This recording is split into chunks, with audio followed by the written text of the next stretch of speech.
আমি কি করে এই কাজটি করতে পারি? আমি কি করে যেতে পারি? আমি কি করে আসতে পারি? কি করে গান গাইতে পারি? কি করে কথা বলতে পারি? কি করে দেখতে পারি? কি করে শুনতে পারি? কি করে ছবি আঁকতে পারি? এই ধরনের বাক্য যখন আপনি বলবেন মানে আমি কি করে এই কাজটি করতে পারি? আপনার নিজের কথা যখন বলবেন তখন আমি কি করে করতে পারি এর পরিবর্তে আমরা ব্যবহার করব হাউ ক্যান আই।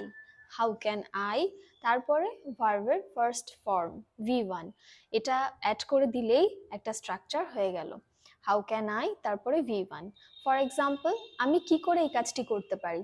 আমি কি করে পারি হাউ ক্যান আই করতে ডুটা হলো ভার্ব এই কাজটি object this work how can I do this work আমি কি করে এই কাজটি করতে পারি how can I do this work আমি কি করে যেতে পারি হাউ ক্যান আই আমি কি করে পারি যেতে গো হাউ ক্যান আই গো আমি কি করে আসতে পারি হাউ ক্যান আই কাম আমি কি করে শুনতে পারি হাউ ক্যান আই লিসন আমি কি করে সাহায্য করতে পারি হাউ ক্যান আই হেল্প আমি কি করে দেখতে পারি হাউ ক্যান আই সি আমি কি করে রান্না করতে পারি হাউ ক্যান আই কুক তো হাউ ক্যান আই তারপরে ভার্ভ দেখলেন কতটা সোজা এবার এই সেন্টেন্সটার ইংলিশ আপনারা কমেন্ট করে জানাবেন আমি কি করে এই ঘরটি সাজাতে পারি subscribe for more videos to learn English easily thank you have a good day